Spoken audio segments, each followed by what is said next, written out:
everyone. Welcome to another meeting for our Creative English Club. Tonight we have a very, very special guest who's a creative director in one of the best agencies in the US. And without further ado, let's get started.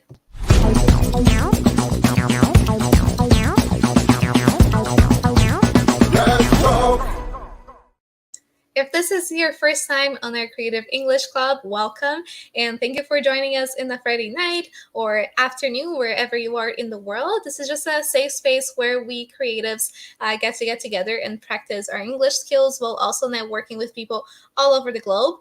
And we're going to have some members here from the Red Hook Creative community asking our special guests questions.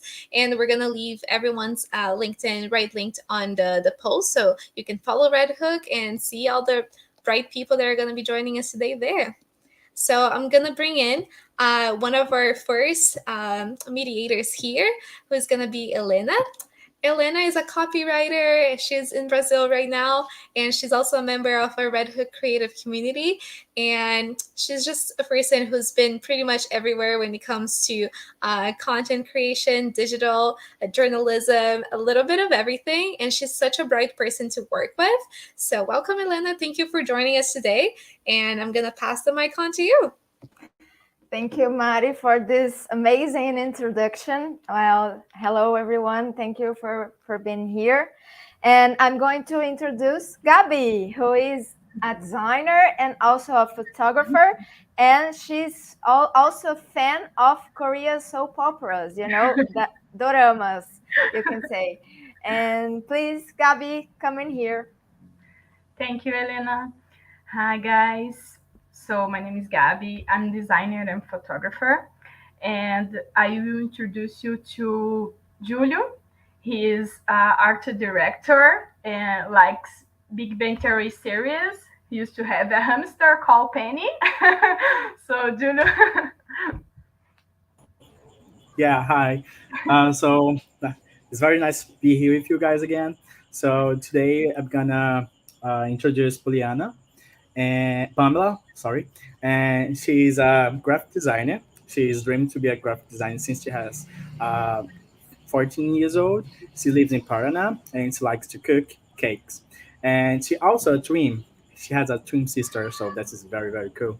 And she also a mother of the pit bull. So be careful with her, guys. Hi everyone, thank you Judy for introducing me. And now I'm going to introduce Mari. She's a marketing professional, so she moved to Canada about a year and a half ago, and she's been hosting our Creative English Club since the beginning. So more about her personal side is that she's a cat person and also loves astrology. Thank you everyone for the wonderful introductions.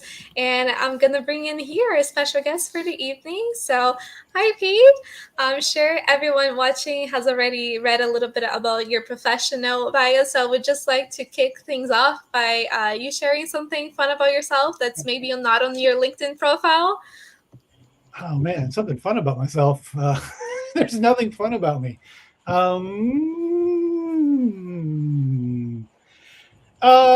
Well, all right. So I guess all right.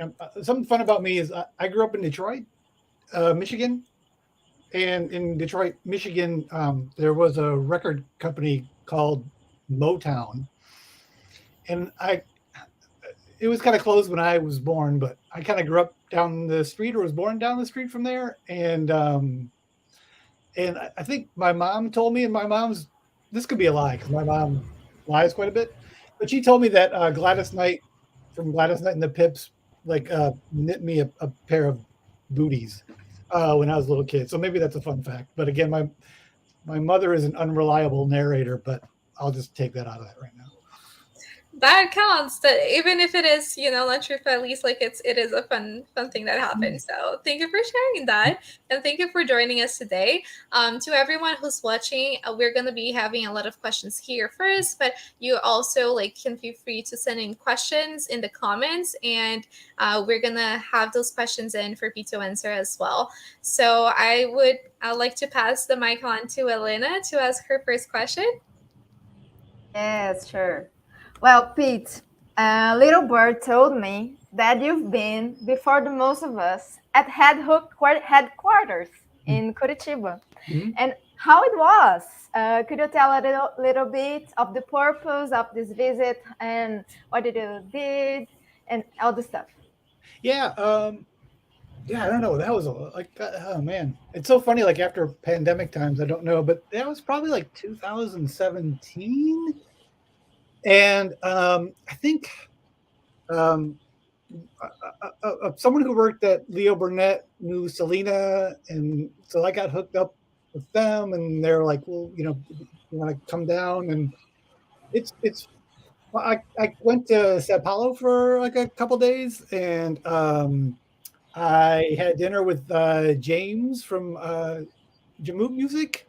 I think he's kind of like a friend of the school, but anyway, I gave a little talk to some people in Sao Paulo, and then the next day I went over to Curitiba and talked to the school, and I think the talk was just about like kind of doing acts were kind of getting big, and we had just done this like Van Gogh thing act, and we were just kind of talking about brands starting to put behavior behind their words a little bit. You can have an ad and you can tell people something, but it is going to have some more impact if you actually do something.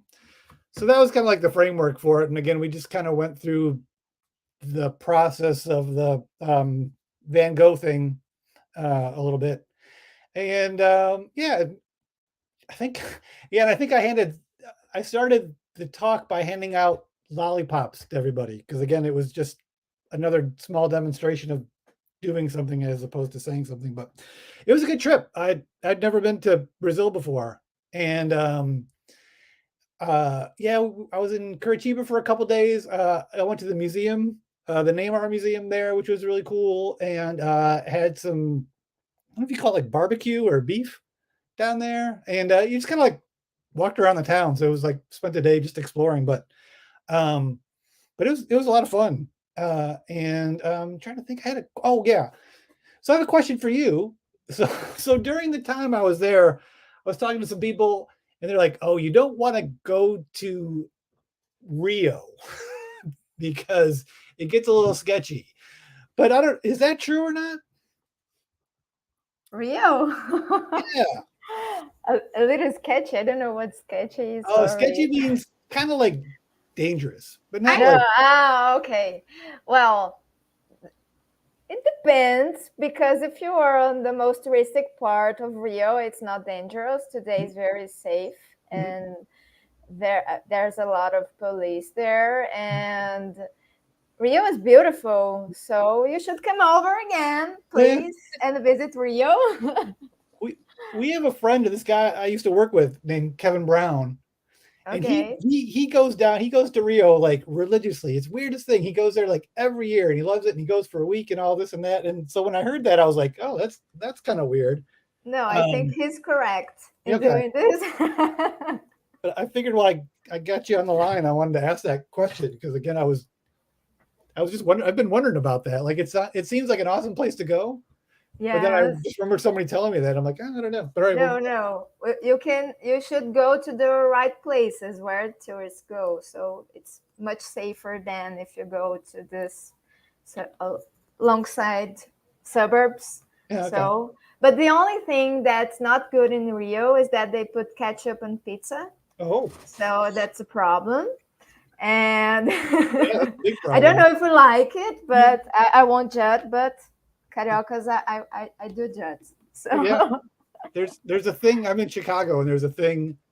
If you can't put ketchup on hot dogs, so it's a little bit of the same thing. Like, oh my God, that's so yeah, weird. yeah. Okay. So I don't know if that answers your question, but Oh that's what. yes, yes you did, yes you did. But Gabi has a question maybe quite similar to this thing and talking about pizzas and all the stuff. Yes, Elena, I start with this subject, so I have to ask you on your invitation, video invitation that you did, you spoke about pineapple on pizza. Mhm. So, do you like pineapple on your pizza? I do not, um, but it's a very polarizing thing. It seems like some people are fans of it, but it's a very hard line. There's nobody in the middle. I have not found anybody who's in the middle. You either it's an either I love it or I hate it thing. So I guess like in part of it was like in the course of this discussion, you might have a different opinion, which is fine, and I'd be interested and open to your opinion, but maybe you all have opinions on it. I'm kind of anti pineapple on pizza, just like I'm anti ketchup on pizza and ketchup on hot dogs. But do you all have Okay. an opinion? No. Oh, it's for me it's okay pineapple on pizza, but I know most people judge me because of that, Hmm. but it's Yeah. okay. And come to Brazil to eat the hot dog here. It's very good. Hmm. Have a lot of ingredients, so Okay. it's very nice. You're being judged. It's all right. Yes. That is true. We have lots of like different hot dogs depending on the region you go to, Mhm. and they are packed. The most common thing that we put in our hot dogs that like oftentimes when like Brazilians come to North America, we miss is like potato sticks. Hmm. We have like very thin potato sticks that we have in Brazil that we put in like hot dog pretty much always, and they're really good. I would highly recommend it. When I do my hot dogs here in Canada, I also like make sure that I have potato sticks at home, and then even though they're like thicker than what I'm used to, they're so good. They added like a crunchy side of things. Okay. So are they in a package or do you cook them? No, they're in a package. They usually Okay. they're like yeah, they're like very small chips, sort of. Oh man, that sounds delicious. I know it's really good. I would highly recommend that. And Gabby, if you want to like move on to your next question, you can ask right away.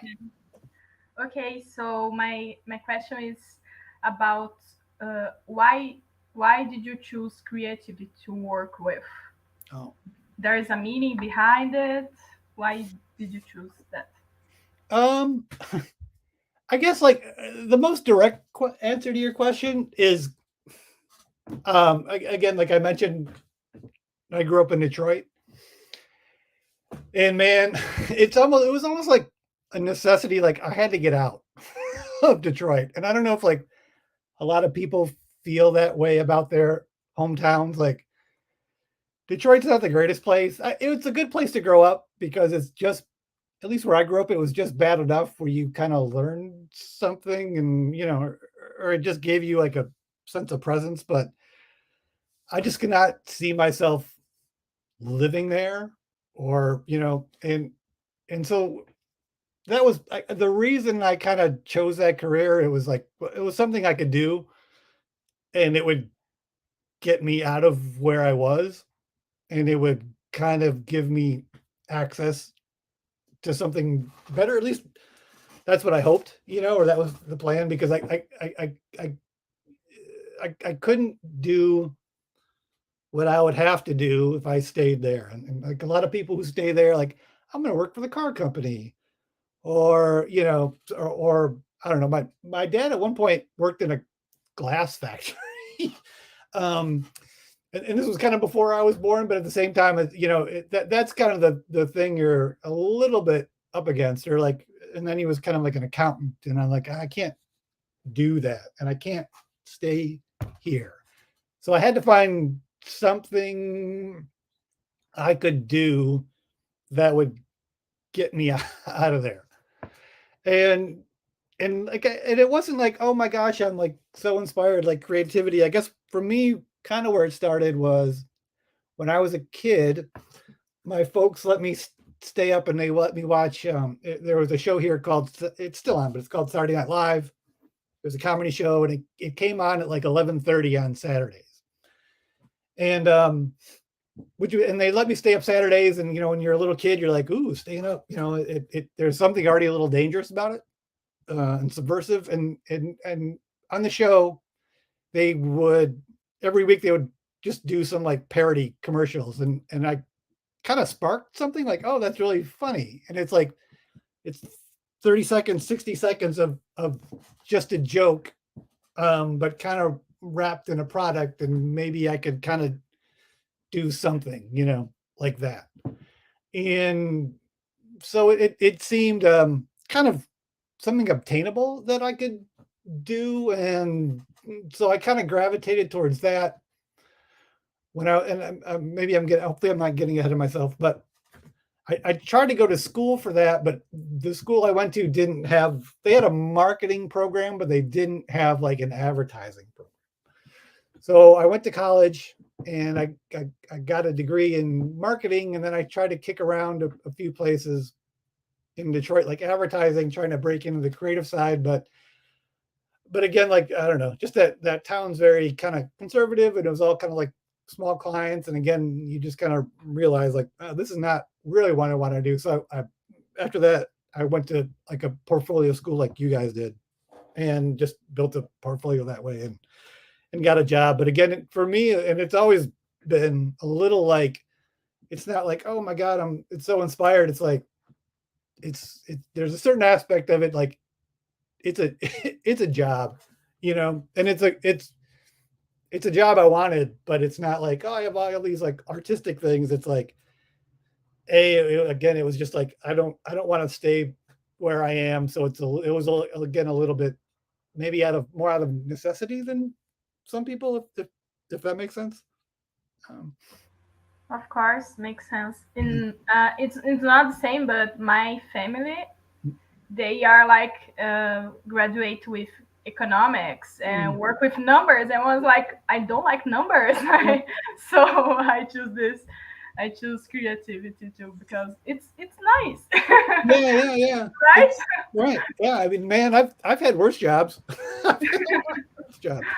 And yeah, I mean, like, it's just fun, It's like, oh, you Yeah. just play around with ideas around, and just kind of crack jokes, and that's kind of the basis for everything, I think. And again, I apologize if I'm getting ahead of things, but like, I feel like the best ideas are just kind of like come out of jokes like that, and to kind of be able to do that for a living, um, seems like a pretty sweet deal, you know. It does. Nice. Thank you for the question, Gabby. And I feel like that's so true. Like I've heard like many creatives say the same thing. Like the best like ideas, sometimes ideas that get like actual awards and get recognized widely in the market. They're ideas that were like almost like a very like thrown off joke in the brainstorm room that they didn't even think they would pitch it, and then they pitched it, and then it turned out to be great. Yeah. So that's interesting to hear.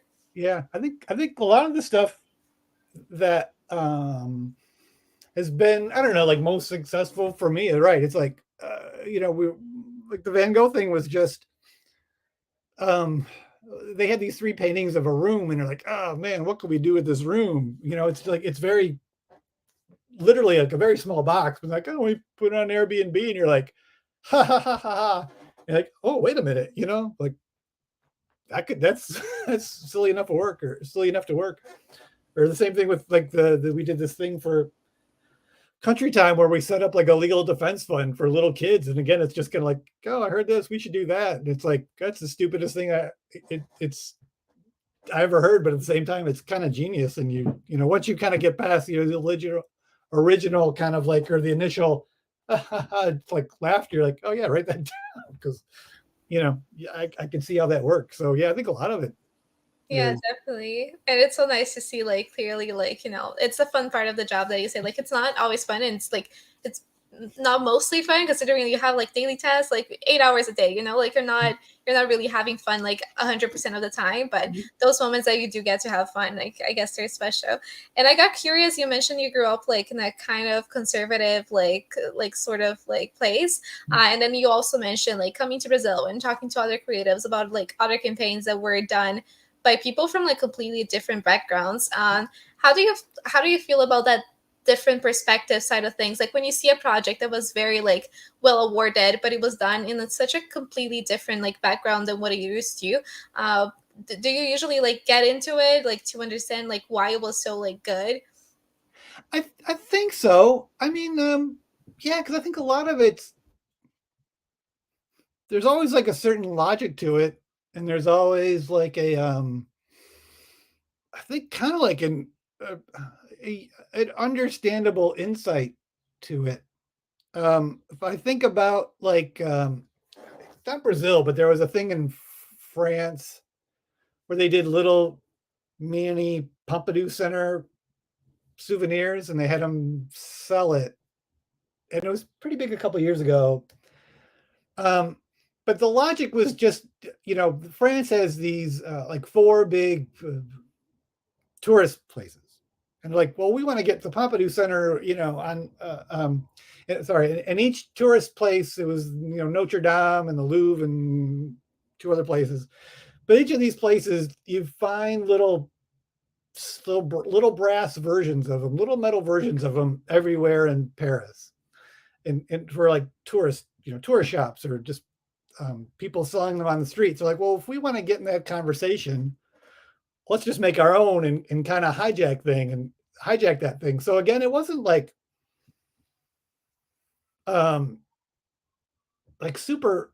It was from a foreign country, but it wasn't like, oh, okay, yeah, that's cool, that makes sense, and like the insight and the mechanic wasn't like, oh my god, that's like, what are you doing? What are you talking about? Yeah.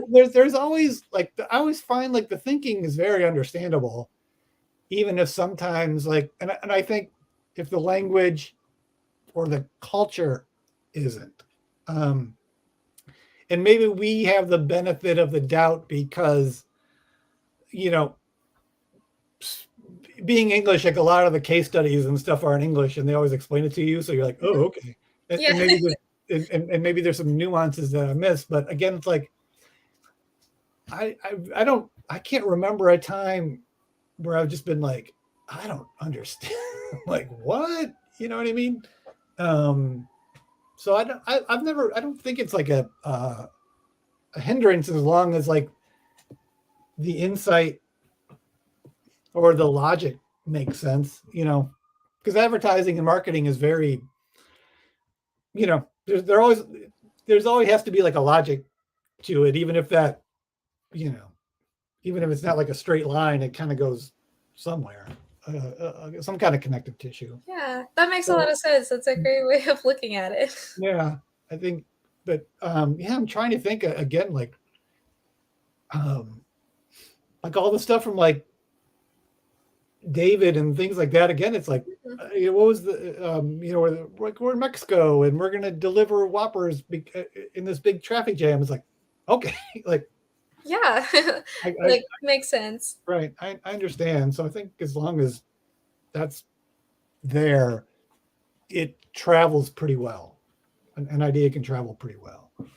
That's great to hear. Yeah, we had conversations like a couple of weeks ago with one of like the members of the community that like it's setting up to like win awards, like that she's just won Clio and she's like sending all the stuff to the festival like in France and everything, like honeys.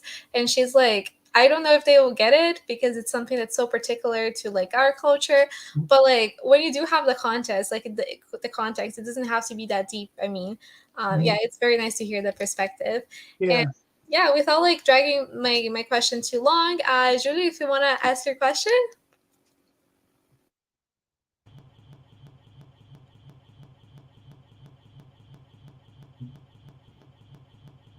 I'm not sure we can hear you.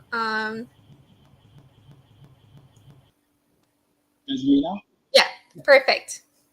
Oh, so hi, Pete. How's it going? Good. How you doing? I'm doing okay. So thanks. I was looking for your portfolio and your LinkedIn, and I was curious about you. How you do your process? When you receive a briefing and you guys go to the brainstorm, how can things come up?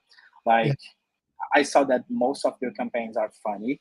Like I know that you do with Van Gogh, that people laugh a lot, and one of the lemonades, the country time, that's pretty good and fun. So how going come up with your ideas, and how can you put everything together? Yeah, I guess like maybe it's different for us, or I guess like I've heard some people say like brainstorming sessions, and I don't know, like we don't really do those. I mean, unless it's like you know, between me and like an art director. But what I kind of do is, you kind of get a brief, and I kind of like to work by myself for like, I don't know, 24, 48 hours just to like get some thoughts, just to like try to develop a point of view about like, okay, what do I think about this, and sometimes it's just kind of like random scribbles, and sometimes it's kind of like more fully formed thoughts, but just kind of like um a little bit like probably what you guys do. It's kind of like vomiting on a page, it's kind of like just kind of like drink a cup of coffee and just kind of like generate a lot of stuff, and some of it's ideas and some of it's just kind of like, I don't know, phrases associated with it. And then it's like, and then after that, I kind of like sit down with like an art director, and I'm a big, or at least my thing is kind of like, I like talking things out a little bit, I can kind of come in with some stuff, and some of it, maybe it's like you guys, but like some of it's fully formed and some of it's kind of half baked and some of it's again just kind of random. But it is just kind of like talking through some of like the fully formed stuff, and it's like, okay, can that be better? Um, maybe not. Uh, uh, and then just kind of building it from there, and just keep going that. So again, I like it's a lot of it's kind of like pulling apart and coming together, and pulling apart and coming together. And I can give you like one example was like we were working on this thing now for it's you guys have like gambling apps now. Yeah, so it's for this thing called FanDuel Casino, which is a gambling app. And there's a phrase, again, I just kind of like scribbled in a notebook. It's associated with gambling, but like we didn't really know what it was, but it was like, oh, winner, winner, chicken dinner. Which I don't know. It's like an American idiom, when you're a winner, you get chicken dinner. And so that kind of started this like, oh, that's kind of like a fun phrase. What if we did like a chicken restaurant? We're gonna do a chicken restaurant, winner, winner, chicken dinner restaurant. And then, like, oh, okay, that's kind of fun. And then we're like, oh, can we make it bigger? And then we're like, yeah, and then it kind of evolved to, all right, there's going to be so many chicken restaurants. A lot of chickens are going to be talking to God because they're dying and they're trying to get their soul straight before they go to heaven. So okay, yeah, that's fun. So it just kind of like went from like this phrase to this restaurant to this religious chickens thing. But that's how, again, how it just kind of like evolved and built. It's just kind of like one example, but that's how it starts really messy, and then you kind of start putting things together. Yeah, that's cool. I particularly appreciate campaigns that make me laugh. Yeah. So the ones you have a one for beer that's so refreshing that you want to take everything off. Oh. So that's pretty cool too. Yeah. Well, that was the thing though. Again, like for that, it's kind of like refreshing. You want it, but there's like, it's not even like taking everything off. But that's like, I don't know. It's a comfort for women or it's a moment of release for women when they can come home. It's like, God damn it, I'm tired of wearing this bra all day. And it's just more of like if a guy was undoing his like tie, but it's just, again, like that. I guess we were just trying to go for that feeling of, that moment of like, okay, I'm kind of off the clock now, or I have a moment to relax. So it's again just our attempt at an insight about, as a guy, you kind of know what it feels like. I'm gonna come home and undo my belt, but it's like, okay, what's that? Women kind of have that same thing, that it's just done a little differently. Yeah. And thank you for your question, Judy. I'll pass on the mic to Pamela now, and she can ask her question. Okay, so hi Pete. Nice to meet you, and I'm going to ask you a few questions too.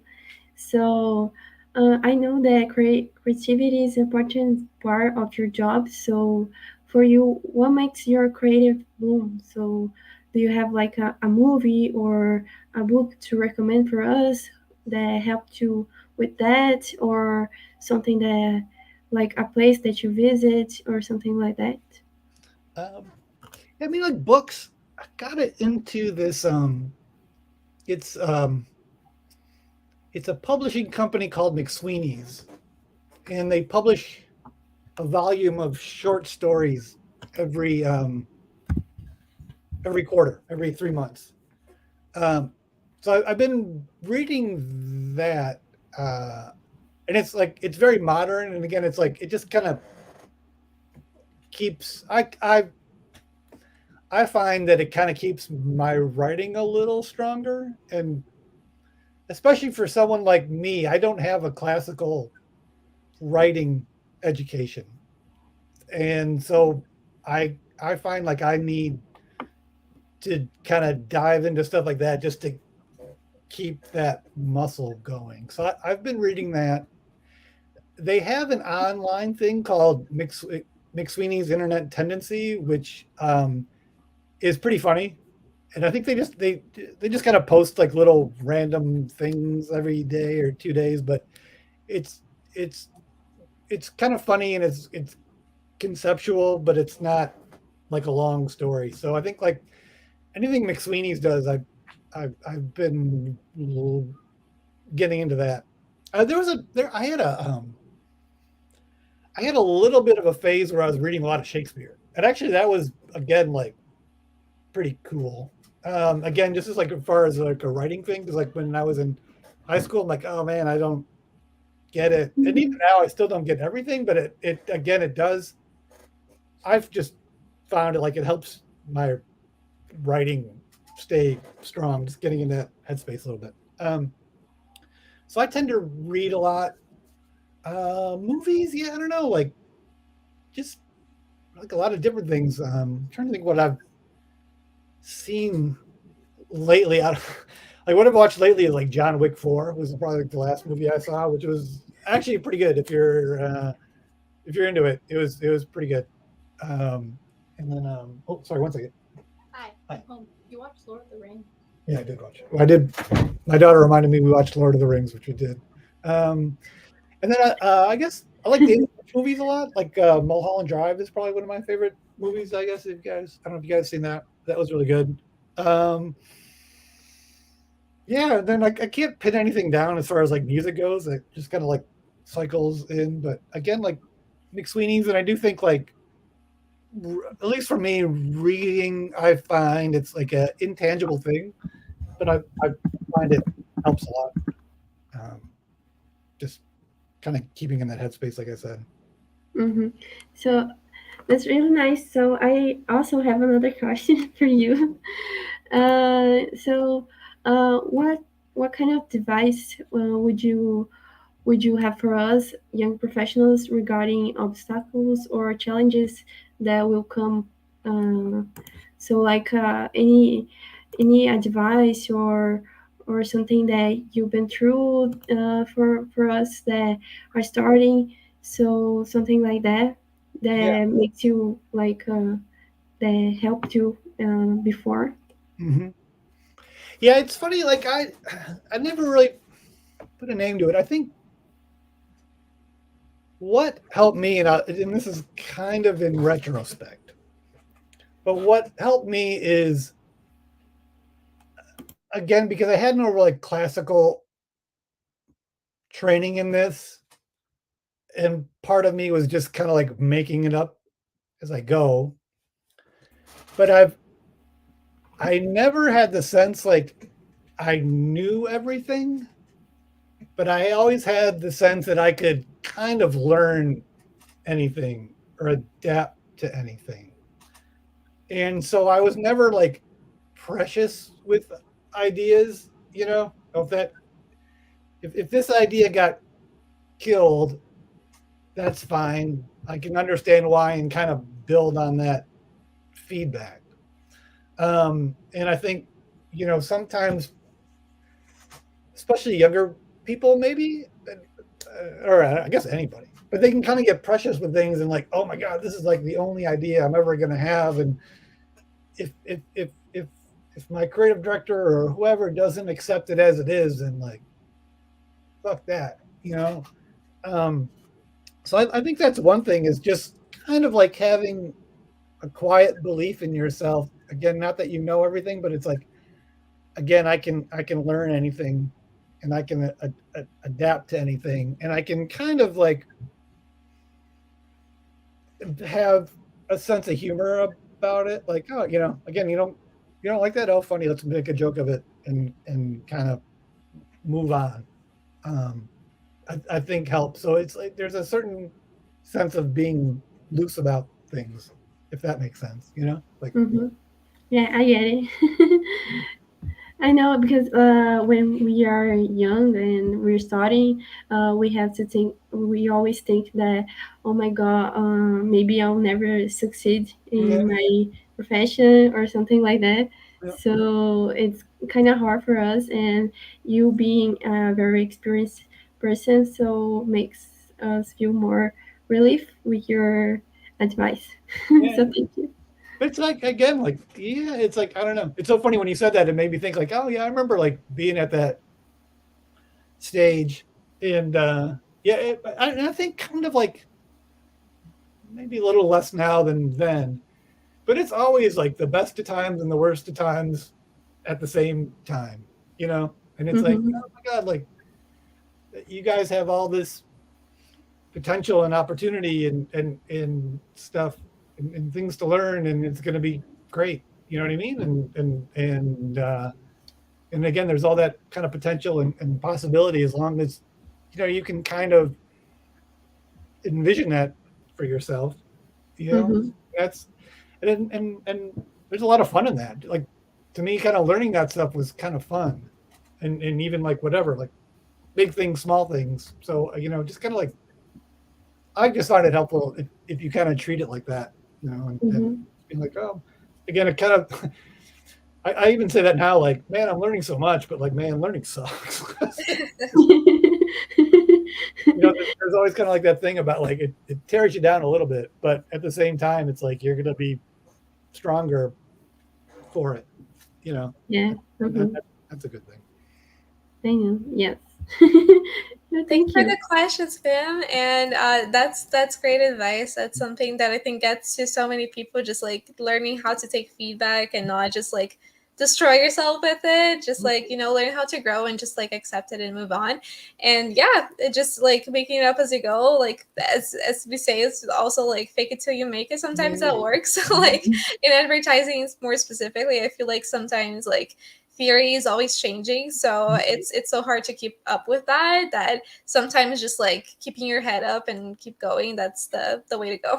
Yeah, yeah. And again, like, right, I don't know, like I could be going off script, but yeah, I mean, there's like so much new stuff, but at the same time, like I do feel like there's always still a core of what is, you know, what's true for people, you know, and how do you communicate that? So, if you if you're ever like, oh man, I can't think of like some um or if you get overwhelmed with channels, go back to like, okay, well, what what's going to motivate somebody to do what I want them to do or buy what I want them to buy is just not a bad thing to come back to if you're like feeling overwhelmed.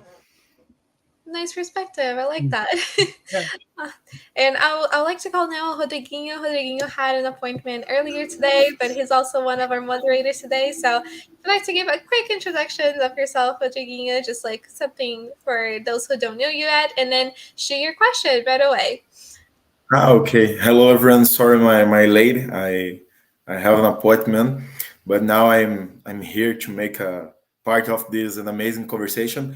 Pete, I remember once I talked with you. I think the first time that you went to Head Hook in Brazil. Hmm? I showed to you my portfolio. We had an amazing conversation. We have to me we give to me gave to me some special advices, and I remember up to now. So it's for me, it's a pleasure again. Can talk with you again. I am a copywriter in Brazil, in Curitiba. Oh yeah. I make part of the Red Hook, I think, more than 8 years nowadays. Oh, whoa. So it's yeah. And did you for go to the this soccer time, game for this? sorry, what? I remember like we went to a soccer game. I remember. I thought maybe you came with us. Yeah. Whoa, you have an amazing memory. No, Yeah, it's about the fun. soccer. Yeah. Yeah, we talked inside of the Head Hooky room about the portfolio and other ideas that you have. And for this reason, I write for Celinha to put me inside of this group to participate in again of the English club, especially for this season, because it's very important to me. Can talk with you again. So for this time, my question is about, I don't know if someone talked about this or asked about this before, but I have a curiosity about the Van Gogh's room. What do you think, for example, for we start this part of the conversation, what the opinion that Van Gogh can have if he was alive today? What the opinion about the you imagine what the opinion? I would hazard a guess because he ate paint and he was kind of crazy. I don't know. Like, I don't think he liked much, so I don't feel like he would like that. I don't know. Like, it's an interesting question. Again, it's funny. Like, you think of him, but you think of like even. Man, I don't know. I guess I was reading an article about Picasso the other day, and they're just kind of putting him through the ringer. Understandably so, is just like he was a terrible person, and so I don't know if Van Gogh was the same way, but I guess it wouldn't surprise me. So I guess I don't know what he would think, and but it's really funny to kind of like try to put people like that in a modern context, which we kind of seem to do more and more about, like, well, they were, again, all these people were very talented, but they were very damaged individuals. It'd be, maybe we can ask them one day 50 years from now. It's a funny question. I don't know.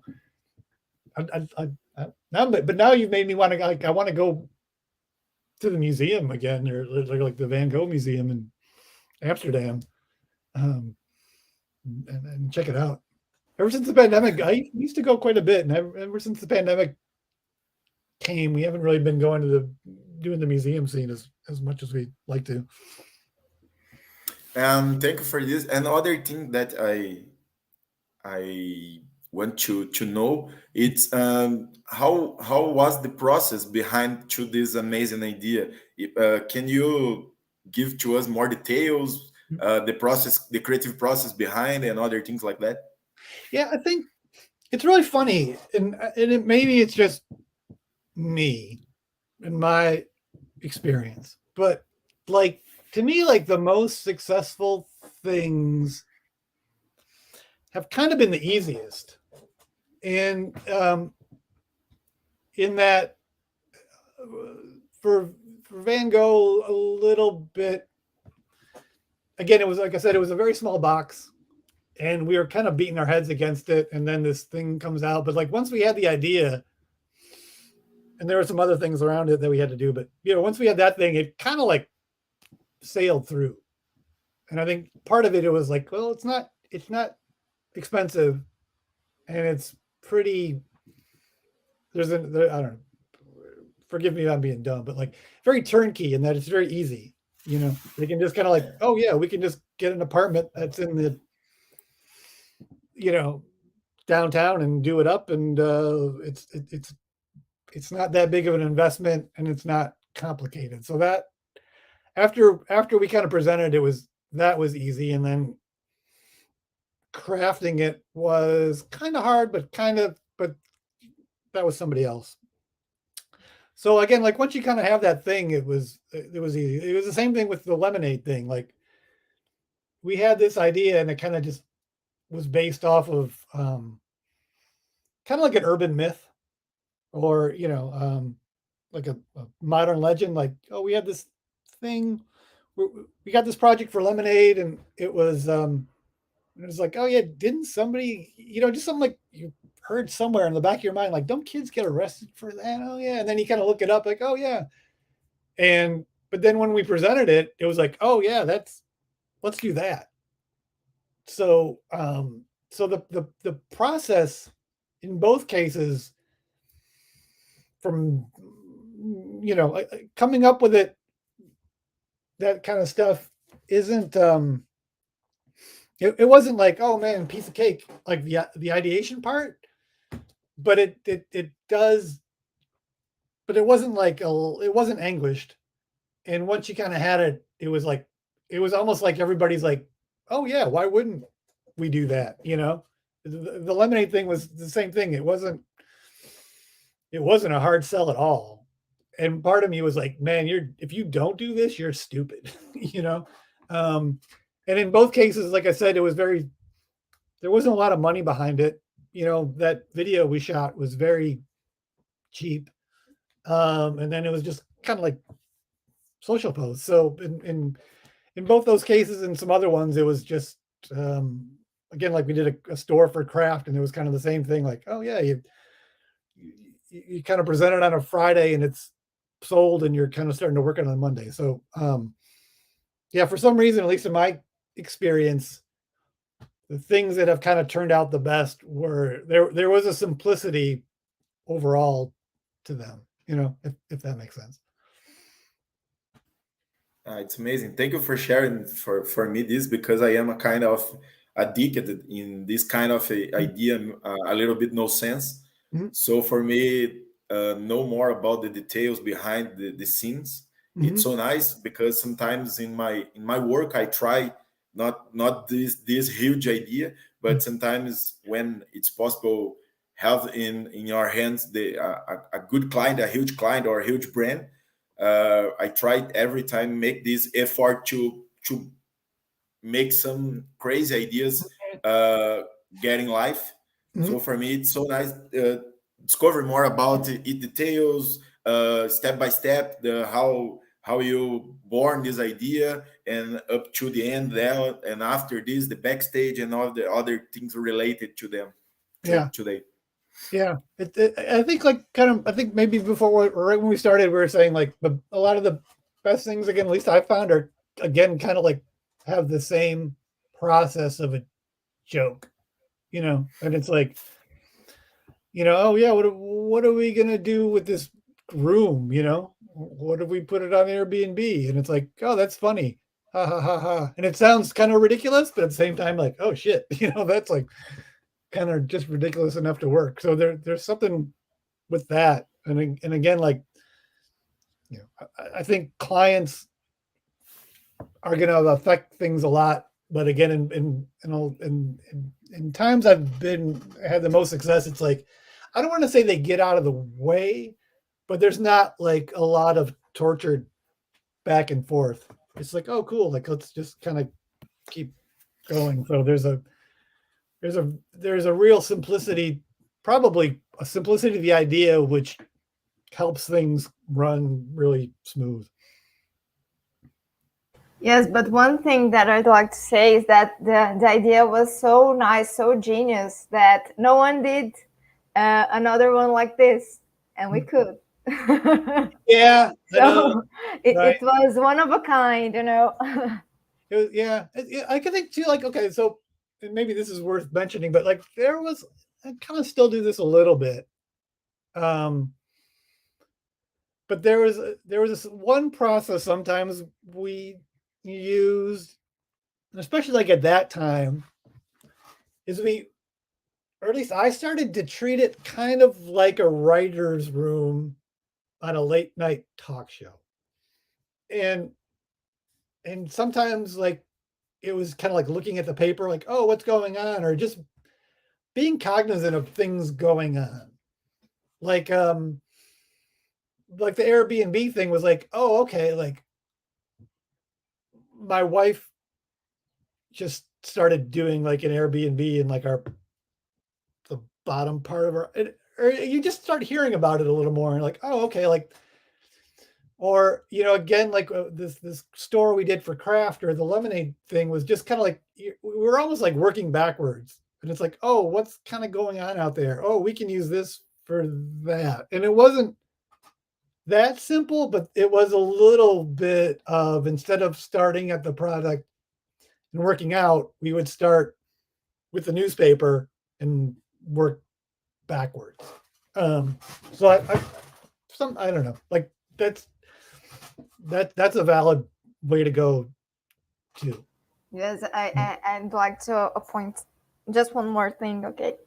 About the rabbit I did from Tubi, that you got the Alice in Wonderland rabbit, so in the hole, and then it's just like a thriller. You put the rabbit in the trailer, so he's going to picking up everyone and put it in the hole, and then you got stuck there with all the screens and everything. And I found it very nice, because it's a great point of view to tell that people can watch anything they want, and they'll be there in a rabbit hole. So Yeah. But it's good. Yeah, again, like I keep going back, and I mean, I do feel like it's something that, I don't know, like if people need, like students or young professionals, and they're to get comfortable with like having a point of view, and it's I don't want to say like riskier to have a point of view,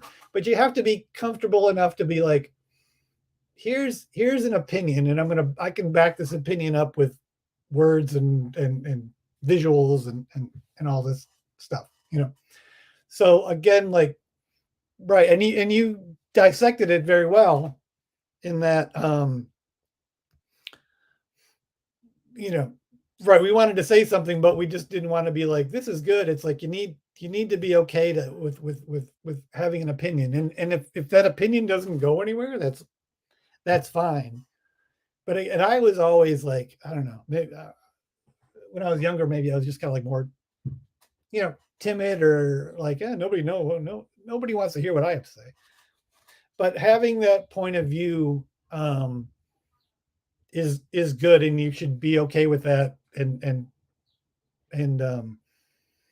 but and that's kind of like, again, where kind of, at least in my case, like funny things can kind of come out, because even if it's like a stupid point of view, it you can still make an interesting piece of communication out of it. So what's true for you is probably true for a lot of people. So again, I would just kind of like embrace, putting a point of view behind your work as much as you can, and not being afraid to be like, oh man, people are going to think this is stupid. It's like, again, it kind of goes back to that resilience, and shit, sometimes stupid is good, So I would just, again, like, make yourself comfortable with that, and again, kind of embrace it. And I think that does go to the fun part of the job, is just like, I can have like a stupid point of view and get an audience for it. I love that, and I think that's a very good quote. Sometimes stupid is good. I feel like that's something everyone can just carry on, Right. You've proved that, like, silly ideas can sometimes be like so much bigger than that. So I feel like that's a really good like message for people to take on from this talk. And I'm gonna move forward to the last segment of our little talk here, which is basically just me pointing out some expressions or like words that we've used during the conversation that I think it would be nice for all of us to just like take like a second look at. A disclaimer that I always do here is that I'm not an English teacher or professor or anything of the sort. I'm just like, a professional who enjoys the language. And I try always in these conversations to like take a peek at expressions that we use that we might not learn about in our like formal studies of English. So I'm just gonna add our slides over here. So Oh, that was great. I know it's like multitasking at its best here for the talks. And if anything like it's off on the slides, it's because I'm typing as we speak. So yeah, just don't trust anything to the to the T. But our first word here that we use is sketchy. I think we were talking about real, but it's a very interesting word. It basically means like a little suspicious, not reliable. So that's an expression that we can use here. Next thing that you said that I thought was interesting was that like something can be polarized. I don't think that's an expression that we use in Portuguese. We do have the word, but not the expression. So that just means like creates opposing sides. So just like, like the two polars, it would be like, like north south. It would just be like people who like pineapple on pizza and people who don't. So that's something that's polarized. You'll get that too, like in like focus groups. Oh, yes. You'll present it, and people like, how they like it. It was very polarized. Yeah, some people hate it. Some people Yeah, love right. it. Some people liked it, but some people hated it. Which, again, like I don't mind that. Again, clients maybe aren't that keen on it, but again, it's like it goes back to having a point of view, and like sometimes that point of view is polarizing, and sometimes being polarizing will kill things, but that shouldn't stop you from keep continuing to have a point of view. Yeah, I mean, discussions bring attention, right? So it's not always bad. Something that you used that I thought was interesting was folks in the meaning of parents. So I think that's something that depends a lot on the region you're in the States, like your use of the word. But folks basically can mean people depending on the context, but also parents, as I think Pete used. So hindering, that's a word that I even had to give a quick search just to make sure that I knew the meaning of. But it's a not as commonly used word, but it just means that it creates difficulties for something. Scribbles, sketches, something written that's not yet finalized. So when you just you're drawing up ideas, you're sketching, you're just noting things down. Those are your scribbles. Getting chicken dinner, you explained that expression very well. So this is just like a second note here, but I think you already explained that it's an expression for when you win a bet, for example, and that means that you're getting chicken dinner. Make it up as you go. That's also an expression. It's not as complicated to understand. Like from context, I think everyone could figure it out, but it's worth taking a second look on how you can use it as well, which basically just means improvise. And modern setting. So when we translate it, especially to Portuguese, it can depend on what your mother tongue is. But for modern setting, we usually think of something modern, like maybe like technology. That's where our mind can go. But when we use it in English, it just means like nowadays. So like modern setting, it would be like on today, like our modern times in which we have technology and things of the sort. But it doesn't mean anything special. It's just like the present. And just here, is this how you write down the publishing you recommended? Okay, Yeah. so everyone can take note. Max Sweeney's, that's the recommendation Pete gave us. And I'm going to take the slides off now, just so we can say our goodbyes. So this is unfortunately the end of our chat here, but thank you so much for everyone joining us on a Friday night or evening, wherever you are. And thank you so much, Pete, for joining us today. It was really nice to get a more insightful view of your work and your thought processes and just getting to know you more as a person too. Oh, thank you. It was a lot of fun talking to you guys. It's a super cool club. I love the ending. It's Yeah, it's we're here every other week right now. I feel like we're trying to gain consistency in the meetings. And if you're watching and you're wondering how to join the English Club, it's very simple. You just have to be a member of the Red Hook Creative Community, and then just let us know that you have a level of English you feel comfortable with speaking in, and then we'll set up the time, and that's how we get everyone just rolling. And yeah, I'll see everyone next week. Thanks, everyone. Thank you. Nice talking to you. Thank you. Bye. Thank you. Bye. Thank you. Bye-bye. Good night.